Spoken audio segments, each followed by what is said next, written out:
Olá, amigos e amigas, Diácono Beto da Arquidiocese de Maringá, para o nosso 7º vídeo sobre o significado teológico das partes do corpo. Nós já olhamos todo o significado das partes que compõem a cabeça, desde o cabelo até a boca, passando pelas orelhas, pelos olhos, pelo nariz, pela face. Já vimos o pescoço e a garganta, os braços, as mãos, e hoje nós vamos olhar o coração e as entranhas. Essa parte abdominal, as entranhas como um todo. Depois, no próximo vídeo, a gente começa a olhar parte por parte. E o coração. O significado muito bonito do coração. Tanto para o homem quanto para Deus. Sigamos juntos. Se você ainda não é inscrito em nosso canal, se inscreva. Aperte o sininho, compartilhe com seus amigos e amigas e ajude-nos nesta obra de evangelização. Nosso objetivo é levar a Bíblia de maneira fácil e descomplicada a todas as pessoas, estudando. 7ª parte: entranhas e coração. E nós vamos começar olhando pelas entranhas, também conhecido como barriga. A barriga tem diversos significados na Bíblia. Podendo, quando a gente fala de entranhas ou de barriga, pode se referir ao órgão de digestão, aquele que recebe as comidas, ao ventre materno, que dá à luz, a sede dos pensamentos e dos sentimentos, sede do medo e a interioridade do homem. Nós vamos estudar as entranhas e as suas partes. Começamos hoje, pois cada um dos órgãos internos que compõem as entranhas, a barriga, tem um significado próprio, tem uma função própria. Então o rim não tem a mesma função do fígado, por exemplo. Então nós vamos estudar um por um, para que a gente possa entender bem isso, facilitando depois a gente entender os textos bíblicos. Os textos bíblicos não têm nenhuma referência às entranhas de Deus. Apenas citam o coração bondoso e eterno de Deus. Mas nós vamos ver isso depois, na segunda parte do vídeo de hoje, quando estudarmos o coração. Inicialmente, estudaremos as entranhas. O que nós temos várias vezes na Bíblia são textos que falam que Deus conhece profundamente o íntimo do homem, as entranhas do homem. Provérbios 20, 27. O espírito do homem é uma lâmpada de Javé, que sonda as profundezas, as entranhas do ser. Então aqui a gente pode ver bem, né? Deus conhece o íntimo dos homens, conhece as entranhas, que é a intimidade do homem. Graças a Deus, né? Porque se olhasse somente as nossas ações externas, ainda bem que Deus nos conhece profundamente. E quando estivermos com Ele face a face, a gente vai poder também conhecer o nosso interno e Deus, a partir dali, vai fazer o nosso julgamento. Ufa, que maravilha! Então, a Bíblia praticamente fala isso de Deus em relação às entranhas. Agora, e quanto ao homem? Os textos bíblicos falam muitas coisas.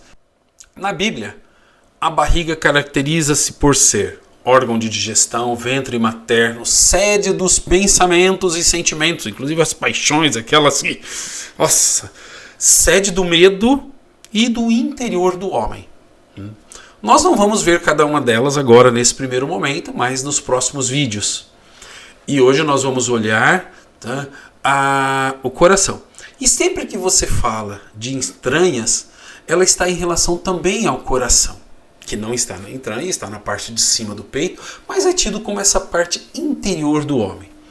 Nas culturas orientais, as entranhas, a barriga, eram consideradas como sede de paixões violentas. Sabe aquele negócio quando você fica irascível, você perde a razão? Era ali que estava tudo isso. Às vezes até cingiam os rins para poder, apertava a barriga para poder sentir menos.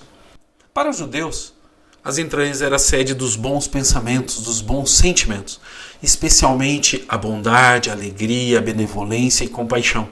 Mas também abrigava sentimentos ruins, como medo, aflição, tristeza, e formavam por isso, pela parte boa e má, um espaço comum de interioridade ao homem.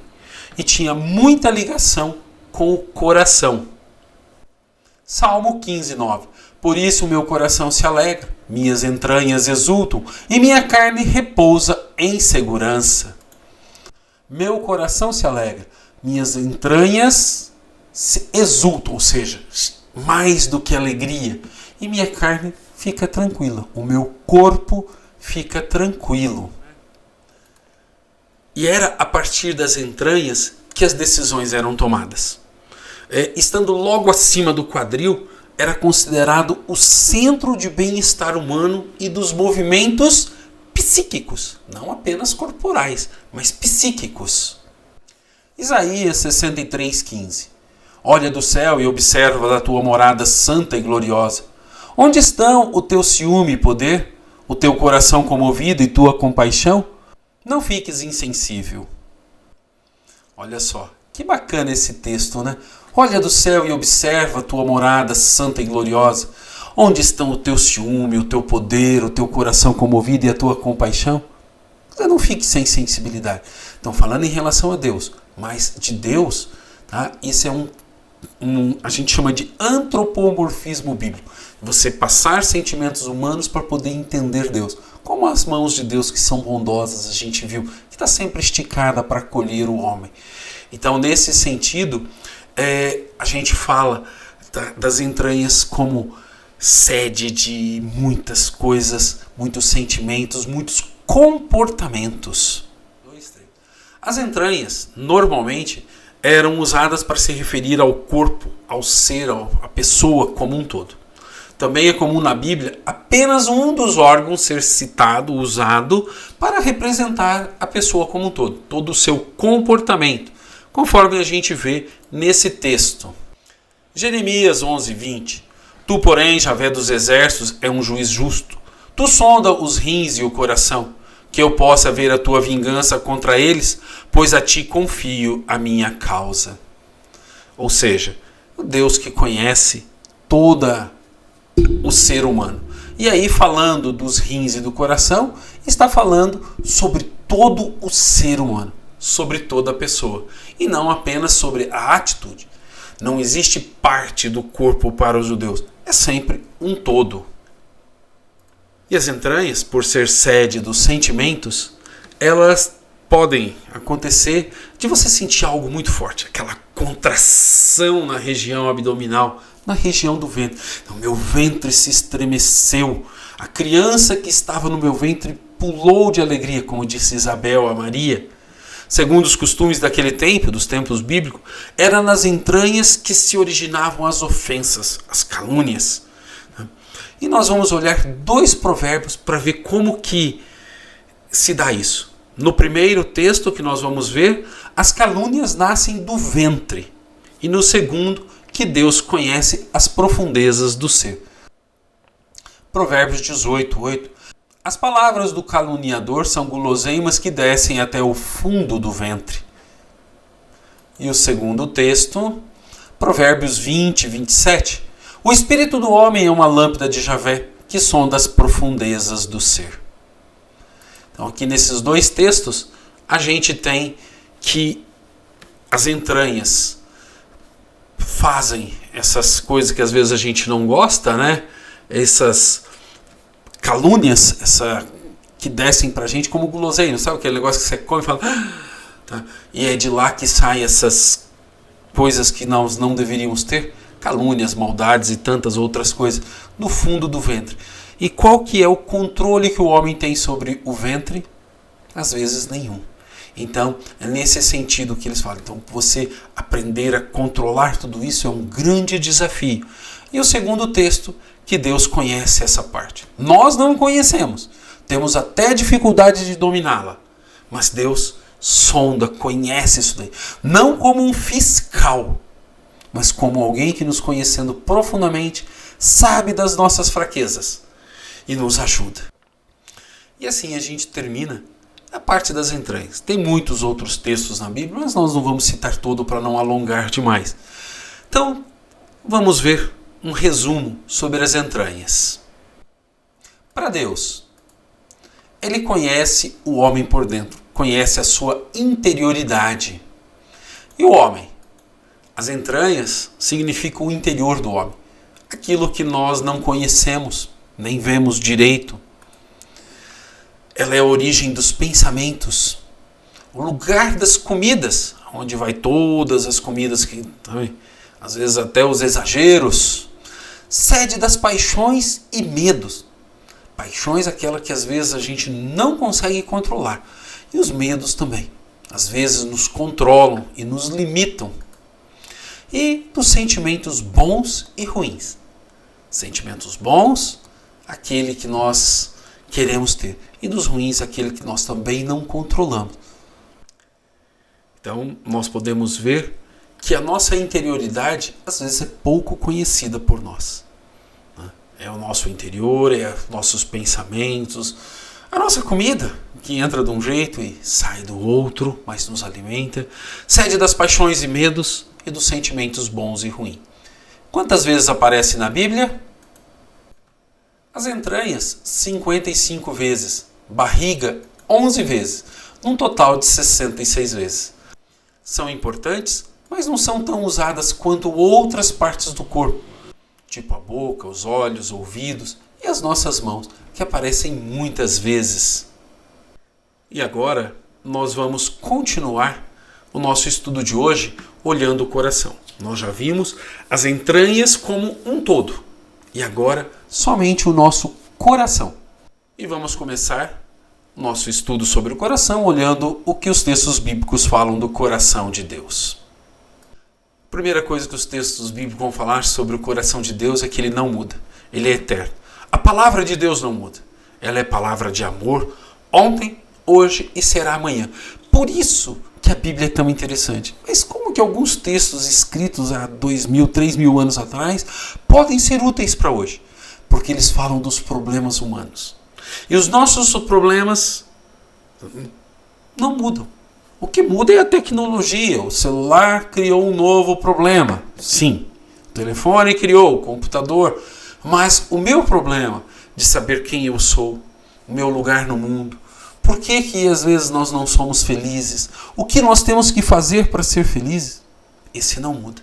Por isso que a Bíblia é sempre atual, porque ela trata do problema humano. O ser humano em relação a si mesmo, o ser humano em relação a Deus, o ser humano em relação às outras pessoas e ao mundo criado por Deus.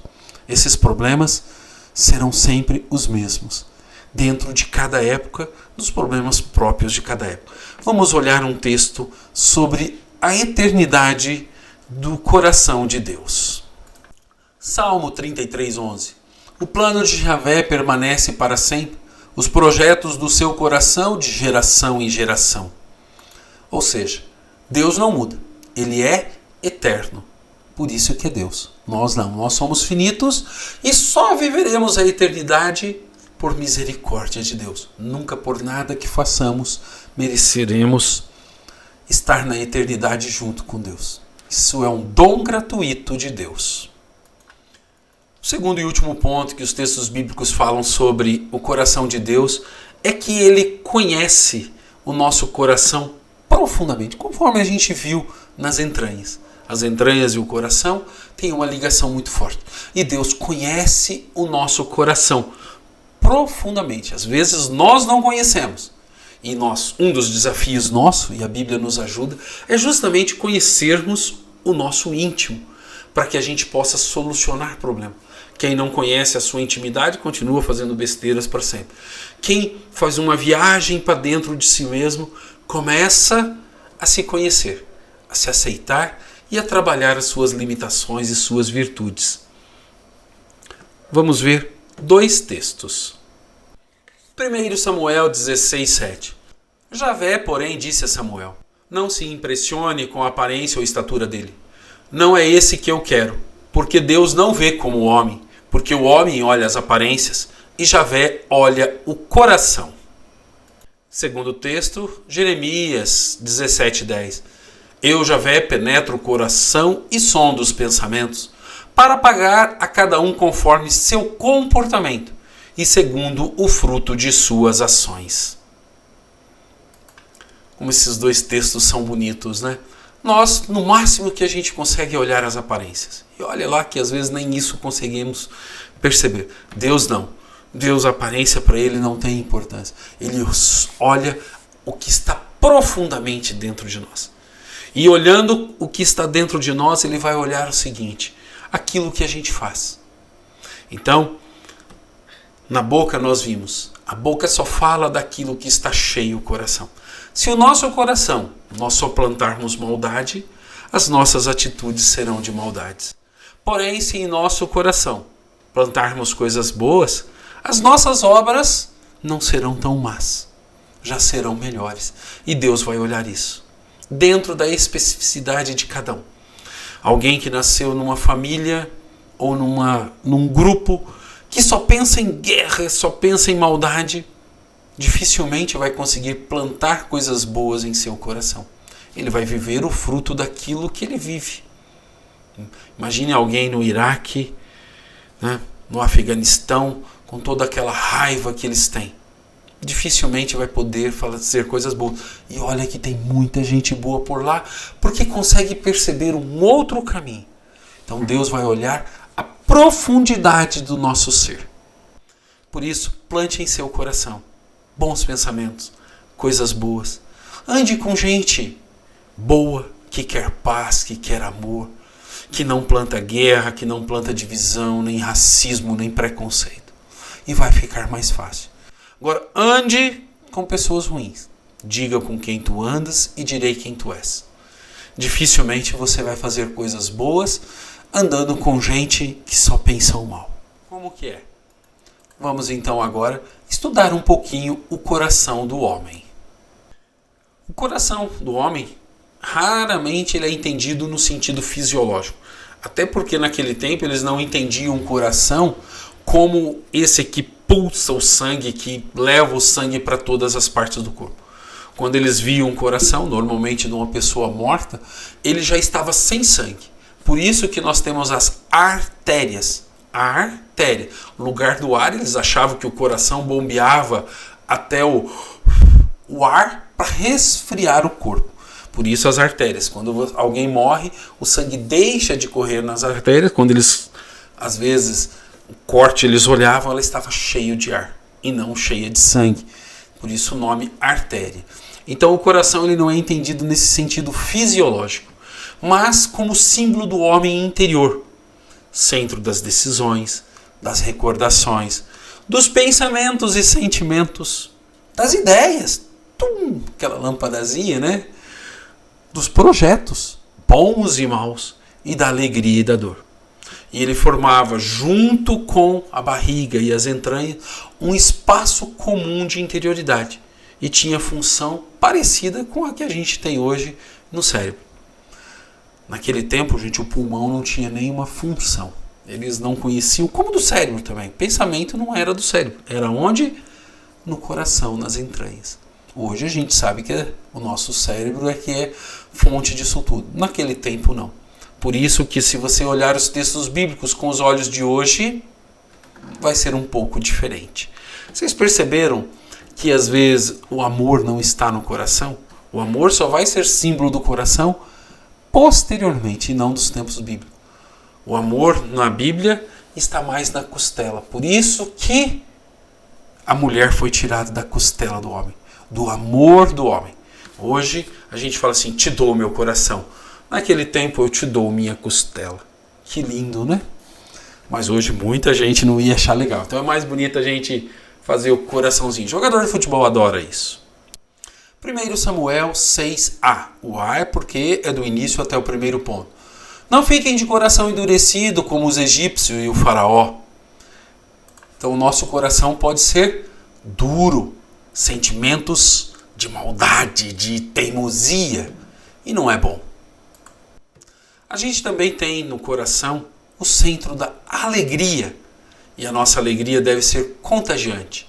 Quem se encontrou e encontrou com Deus tem que ser alegre. Jeremias 30, de 21 a 25. Não se deixe dominar pela tristeza, nem se aflija com preocupações.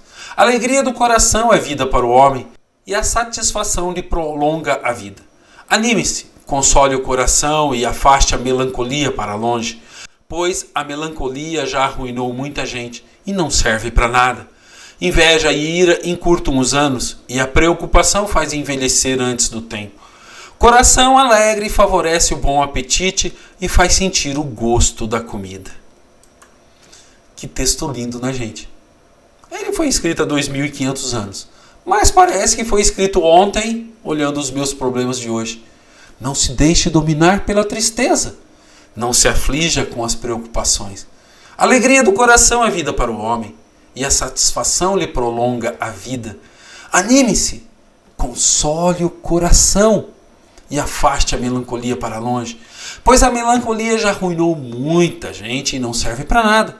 Inveja e ira encurta os anos e a preocupação faz envelhecer antes do tempo. E como, né? Coração alegre favorece o bom apetite e faz sentir o gosto da comida.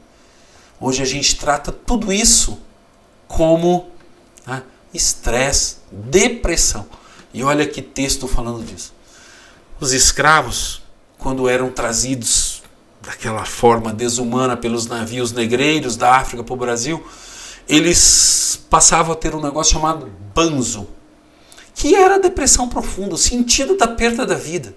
Quer dizer, eu nasci livre, vivi livre, e agora estou escravo, acorrentado num navio com um cheiro de morte e de dejetos humanos, indo para não sei na onde, afastado de todos que eu gostava. Banzo. E morriam de banzo, de depressão. Não queriam, perdiam o sentido da vida. E às vezes até facilitavam a morte. Na rebeldia, não comendo. E a alegria nos traz isso tudo que nós vimos. Que coisa bacana, né? E quando a gente está triste, a nossa vida acaba mais rápido. Isso é verdade. Então, o coração é sede da alegria e deve ser muito bem tratado. Não só com comidinha, mas acima de tudo, procurando o sentido da vida. Paulo viveu muito bem como judeu, materialmente, mas encontrou a verdadeira alegria ao se tornar cristão. Perseguido, açoitado, passando fome, quase naufragou um monte de vezes. E veja se em algum texto de Paulo ele demonstra uma única tristeza. Não. Olhem para o nosso Papa Francisco e veja, com dor no joelho, com um monte, mas sempre alegre. E quantas pessoas que nós conhecemos assim nas nossas reuniões de comunidade, na nossa vida? Tá tudo bem? Oh, graças a Deus, meu filho, tá tudo bem. Que lindo, gente. Encontrou o significado da vida. Tem um coração próximo de Deus. Mas além de ser centro da alegria, o coração também é centro da dor e da angústia. É dali que nascem esses dois sentimentos tão ruins. Olhem só. Neemias 2:2. Então o rei me perguntou: por que você está com o rosto abatido? Você não está doente, mas tem o coração angustiado. Eu me assustei.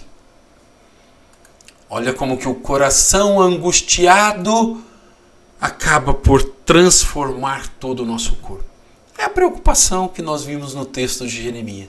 E por isso, gente, nós temos que mudar. Às vezes até mudar de profissão para angustiar-se menos. Às vezes fazemos projetos muito mirabolantes que nos colocam pesos muito grandes e aí a gente fica angustiado. Precisamos mudar. O coração é o centro da elaboração dos nossos projetos. E Deus, conhecendo os nossos projetos, essa nossa intimidade, vai falar assim: olha, esse caminho não é bom. Se fizermos um projeto de vida apenas profissional, podemos nos afastar de Deus.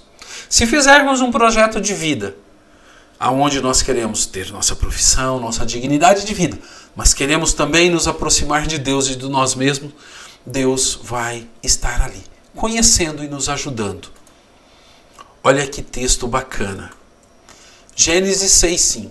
Javé viu que a maldade do homem crescia na terra e que todo o projeto do coração humano era sempre mau. Então Javé se arrependeu de ter feito o homem sobre a terra e seu coração ficou magoado.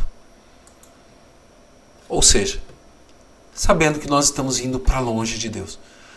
E Deus vai nos ajudar se nós nos aproximarmos dele. Se os projetos do nosso coração for bom, for de aproximação de Deus, de nós mesmos, de caridade, de bondade. E aí ele não vai ficar magoado. E um dia, depois da nossa morte, espero que demore, nós vamos estar na presença de Deus e ele vai falar assim: venha bendito de meu Pai. Toda a nossa maldade nasce no coração. Os projetos nascem no coração, os bons e os maus. Portanto, a maldade nasce em nosso coração. Eclesiástico 12:16. O inimigo tem lábios doces, mas no coração planeja como jogar você no buraco. O inimigo tem lágrimas nos olhos, mas na primeira ocasião lhe beberá até o sangue. Opa! No nosso coração nasce maldade. Por isso que a boca fala daquilo que está cheio o coração. Se você conhece alguém que só fala maldade, inveja, rancor, é porque ele vive aquilo ali. Os seus conceitos são daquilo ali, de querer muito. Agora, se por outro lado uma pessoa entende as outras, fala, ouve as outras pessoas, dá bom conselho, sabe? E ajuda as outras pessoas, é porque em seu coração já tem algo diferente. Então não plantemos em nosso coração a maldade e nem deixemos que ela cresça. Apenas a bondade.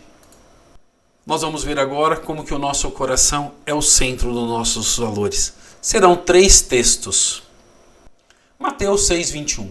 De fato, onde está o teu tesouro, aí também está o seu coração. Muito conhecido esse texto e lindo.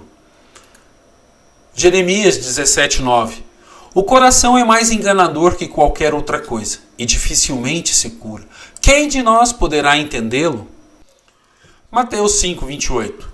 Eu, porém, lhes digo, todo aquele que olha para uma mulher e deseja possuí-la, já cometeu o adultério com ela no coração. 3 textos que faz a gente pensar. O primeiro deles, onde a gente olha, onde está teu coração, está seu dinheiro. Alguém que só fala em dinheiro, que só fala em trabalho, que só fala em comprar, que só fala em ter, que só fala em conquistar, que quer ter, o teu coração está nisso. Então, se nossa boca só fala daquilo que tem o coração, nosso tesouro está no coração. Tenhamos um grande tesouro no coração. Amor, paz, vontade de ajudar as pessoas. E o coração é enganador, né? A gente às vezes não consegue entender. Quem pode curá-lo? Deus. Só com recursos humanos é difícil entender o coração. Com a ajuda de Deus, mudamos os nossos... Mas com a ajuda de Deus nós mudamos o nosso coração, porque nós mudamos os nossos valores. Deus, acima de tudo, deve mudar os nossos valores. Se você ainda está nessa forma de pensar que eu vou ter porque eu mereço, porque Deus vai me dar, não. Olha o que Deus fez com Paulo. Tirou ele da boa vida de judeu para colocá-lo na vida de cristão. E ele sofreu. E no livro de Apocalipse nós nunca vemos que seremos poupados do sofrimento. Pelo contrário, ser cristão não é fácil, mas traz uma felicidade imensa. Às vezes, pelo mundo, perder algo é dolorido. Pelo cristianismo, perder algo é muito bom.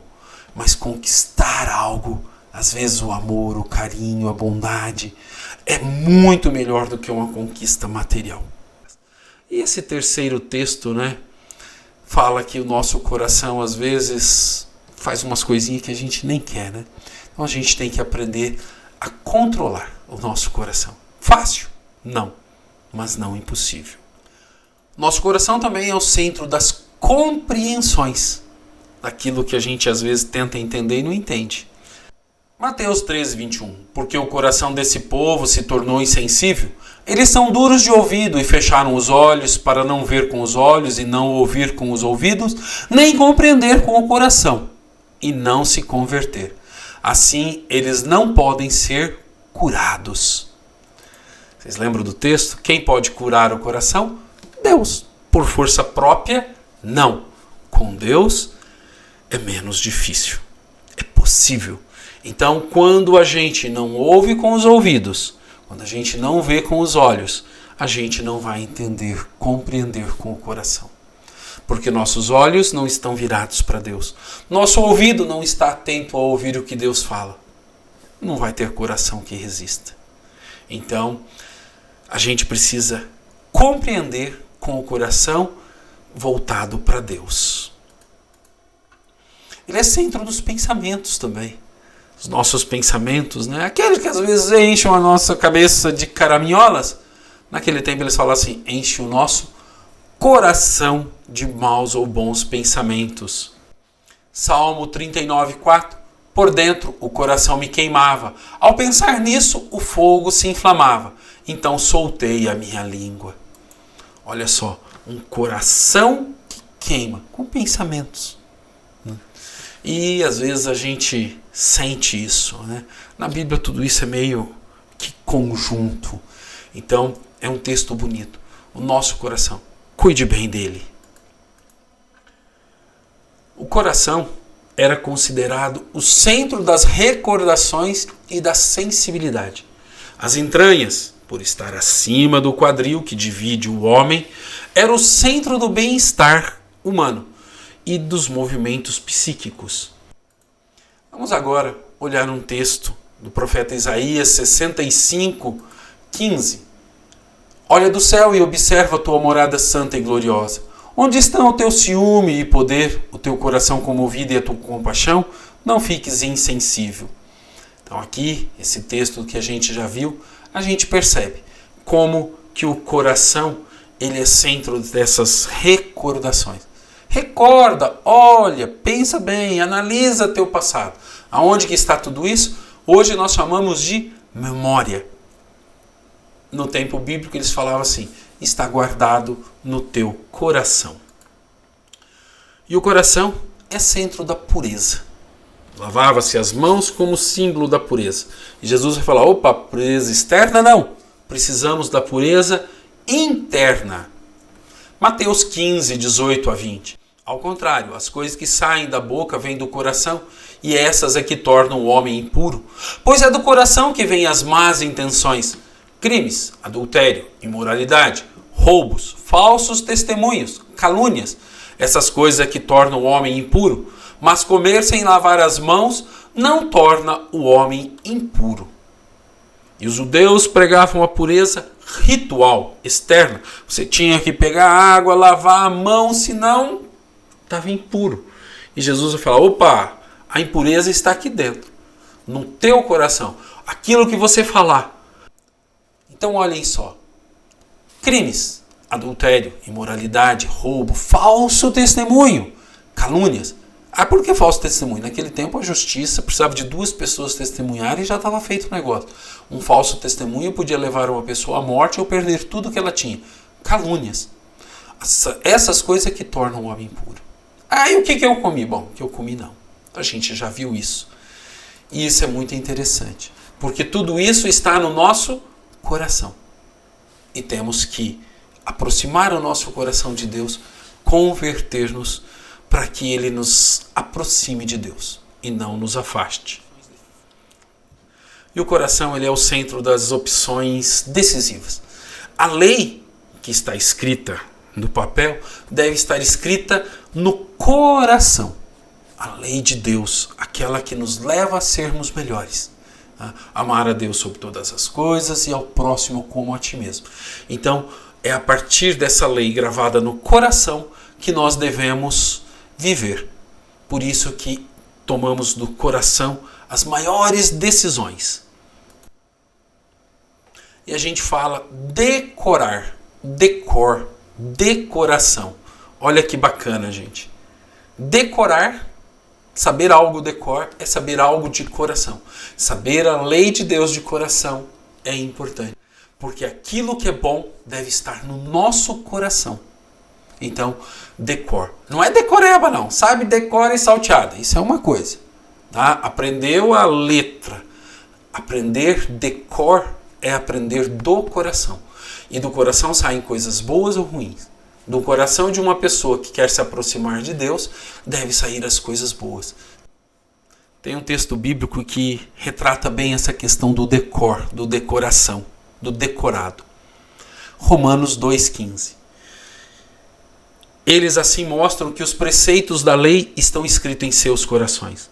A consciência deles também testemunha isso, assim como os julgamentos interiores, que ora os condenam, ora os aprovam. Ou seja, a lei de Deus tem que estar dentro do nosso coração, mas sempre de forma positiva. Aí sim a gente entende isso daqui. O decorar, o decoro e o decoração. Vamos agora olhar um resumo sobre o coração. O coração em Deus é eterno e ele conhece profundamente o coração do homem. Já o coração do homem é sede das alegrias e das dores, das decisões, da maldade, dos valores, os projetos bons e maus, das compreensões, dos pensamentos, da sensibilidade, das nossas recordações, a memória, né? E da nossa pureza. Então, olhem para você ver como que o nosso coração, sabe, cuida do nosso ser. Ele é profundo, ele é muito forte dentro do nosso ser. Cuidemos bem dele, não apenas no cardiologista, mas acima de tudo com conceitos bons. E quantas vezes aparece o coração na Bíblia? O coração aparece 630 vezes e corações 48 vezes, num total de 678 vezes. Coração tem muito significado. Sozinho, 678 vezes.